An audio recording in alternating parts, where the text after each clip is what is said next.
Hay un crimen que se comete cada día, a plena luz del día, y sin embargo la mayoría de las víctimas ni siquiera saben que han sido robadas. No te hablo de un asalto en un callejón oscuro, ni de un fraude cibernético sofisticado. Te hablo de algo mucho más insidioso. Algo que ocurre justo frente a tus ojos cada vez que vas al supermercado, cada vez que intentas ahorrar para una casa y te das cuenta de que la meta se aleja más, o cada vez que miras tu cuenta bancaria y sientes que, aunque el número crece, tu vida no mejora. He notado un patrón aterrador a lo largo de la historia, un patrón que se repite imperio tras imperio, siglo tras siglo. Desde los denarios de plata de la antigua Roma hasta los billetes de papel de la Alemania de Weimar, y ahora en las pantallas digitales de la Reserva Federal. La gente cree que la inflación es un accidente. Piensan que es como el clima, algo que simplemente sucede. Una tormenta económica impredecible. Pero eso es una mentira. La inflación no es un accidente, es una política, es un diseño. Y lo más importante, es un mecanismo de transferencia de riqueza. Imagina que estamos jugando al Monopoly. Llevamos 3 horas jugando.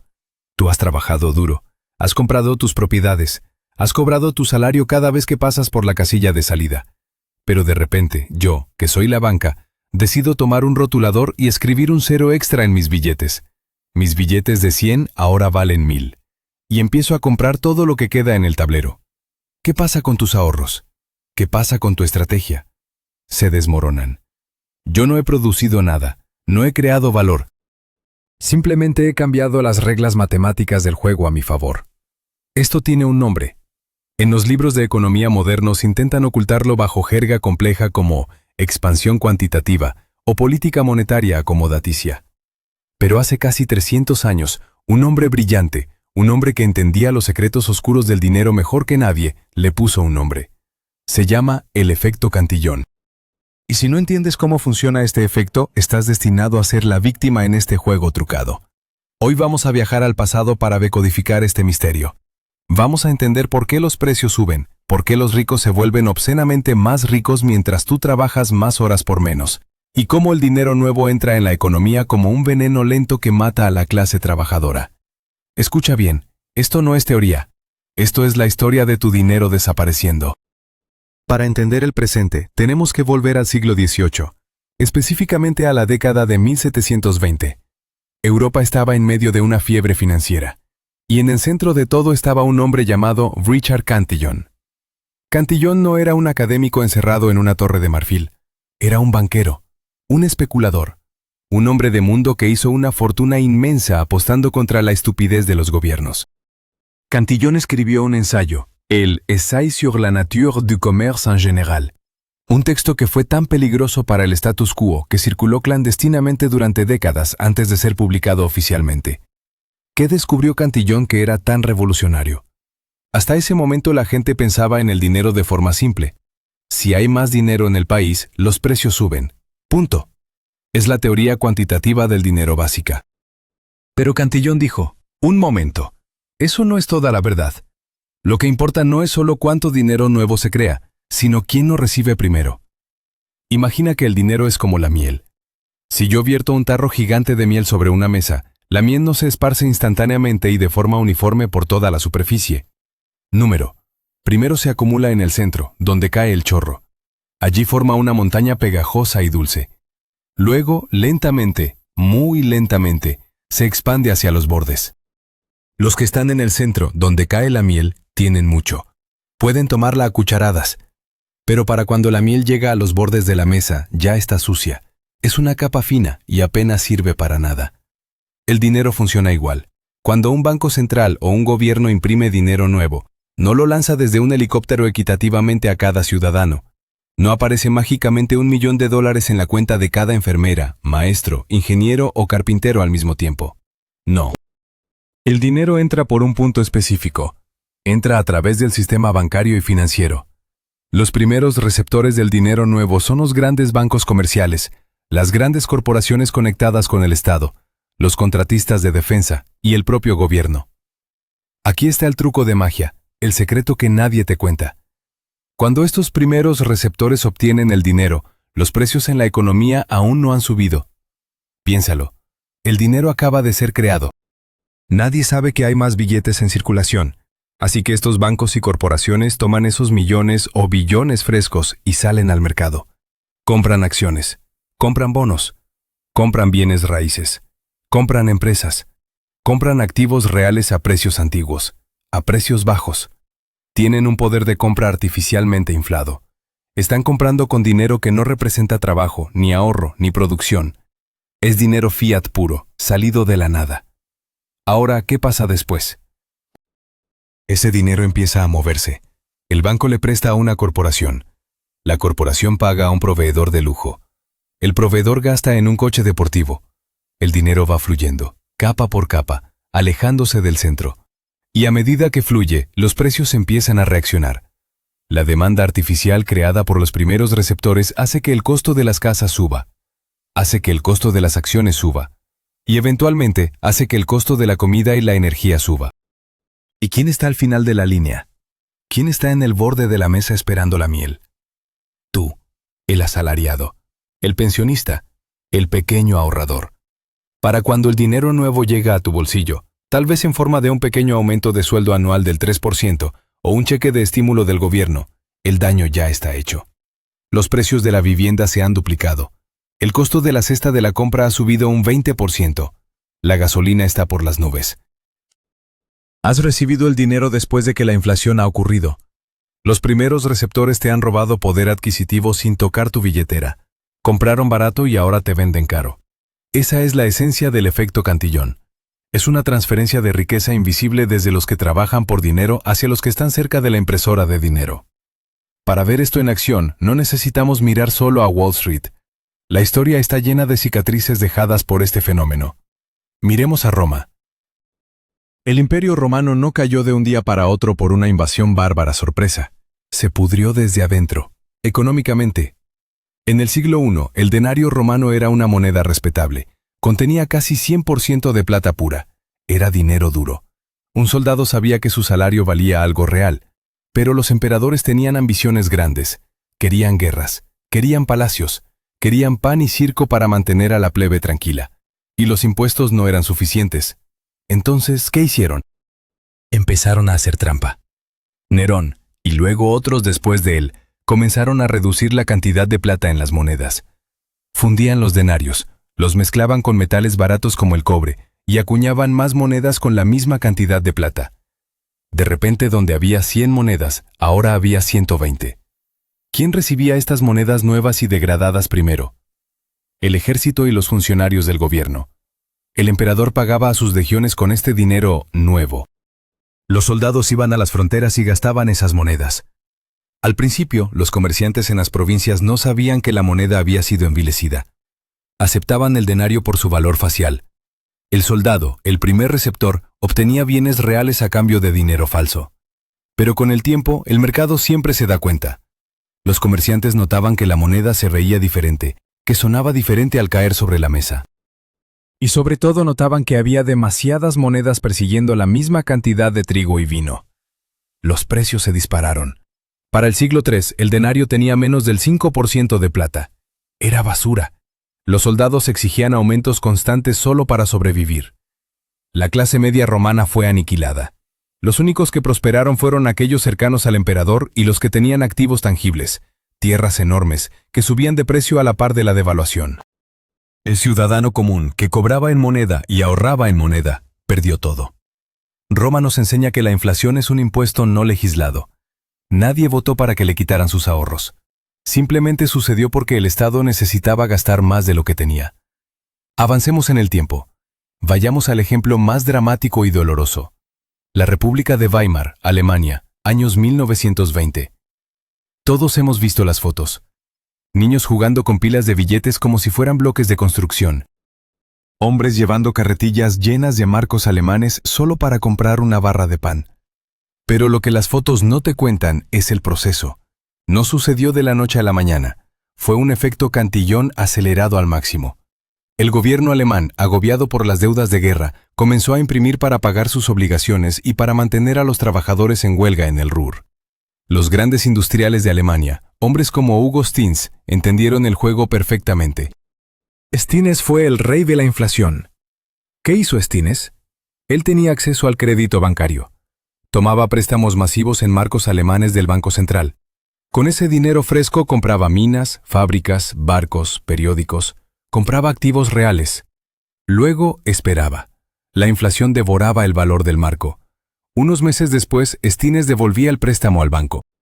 Pero debido a la hiperinflación, la cantidad que devolvía, aunque nominalmente era la misma, en valor real era el equivalente a unos pocos centavos. Básicamente, obtuvo un imperio industrial gratis. ¿Y quién pagó por el imperio de Stines? La clase media alemana. Los profesores, los funcionarios, los pensionistas que habían ahorrado toda su vida en bonos del gobierno y cuentas bancarias. Vieron cómo los ahorros de toda una vida no alcanzaban ni para comprar una taza de café. Hay una historia famosa de esa época que ilustra la velocidad de este robo. Un estudiante entró a un café y pidió una taza. El precio en el menú era de 5.000 marcos. Se tomó el café, leyó un poco y media hora después pidió la cuenta. El camarero le dijo: «Son 8.000 marcos». El estudiante protestó: «Pero el menú dice 5.000». El camarero respondió: «Eso fue hace media hora. El dólar ha subido desde entonces». Ese es el terror del dinero fiat cuando pierde el ancla. La riqueza no se evapora, se transfiere. Se transfiere de los que tienen efectivo a los que tienen deuda y activos. Ahora podrías decirme: «Pero eso es historia antigua, eso no pasa hoy». Tenemos computadoras, tenemos economistas con premios Nobel en la Reserva Federal. Ellos saben lo que hacen. Permíteme ser brutalmente honesto contigo. La mecánica no ha cambiado. Solo se ha vuelto más sofisticada y digital. 1971. El presidente Nixon cierra la ventanilla del oro. El dólar deja de estar respaldado por nada tangible. Se convierte en una promesa. Y desde entonces, la impresora no ha dejado de funcionar. Pero el verdadero crimen, la aplicación más descarada del efecto Cantillon en la historia moderna, ocurrió en los últimos 15 años, y especialmente a partir de 2020. ¿Recuerdas los confinamientos? ¿Recuerdas el miedo? La economía se detuvo. Y la respuesta de los bancos centrales mundiales fue imprimir dinero en cantidades que la mente humana apenas puede comprender. Trillones. No billones con B, trillones con T. ¿A dónde fue ese dinero? Nos dijeron que era para salvar la economía. Te enviaron un cheque, tal vez $1,000, tal vez 2,000, y te sentiste aliviado por un momento. Pero mientras tú recibías esas migajas, la Reserva Federal estaba comprando bonos corporativos. Estaba inyectando liquidez en el mercado de repo. Estaba asegurándose de que los grandes bancos y fondos de inversión tuvieran acceso a crédito casi a tasa cero. BlackRock, Vanguard, State Street. Los gigantes financieros recibieron el dinero primero. ¿Y qué hicieron? ¿Construyeron fábricas? ¿Contrataron a más gente? No. Compraron el mundo. Compraron casas unifamiliares en barrios residenciales, compitiendo contra familias jóvenes y ofreciendo pago en efectivo, un 20% por encima del precio de venta. Compraron acciones de tecnología, inflando el mercado bursátil a máximos históricos, mientras la economía real, la economía de la calle, estaba sangrando. El resultado es lo que los economistas llaman una recuperación en forma de K. El brazo superior de la K representa a los ricos, a los dueños de activos. Sus portafolios se duplicaron, su riqueza neta se disparó. El brazo inferior de la K eres tú. Los salarios reales, ajustados por inflación, han caído. El costo de la vida se ha disparado. Y no me refiero al índice de precios al consumidor oficial, el IPC. Esa es una métrica manipulada que excluye convenientemente las cosas que realmente necesitas para tener una buena vida. Mira el precio de los activos. ¿Cuánto costaba una casa media hace 10 años? ¿Cuánto cuesta ahora? ¿Cuánto costaba un buen filete de carne? ¿Cuánto cuesta la matrícula universitaria?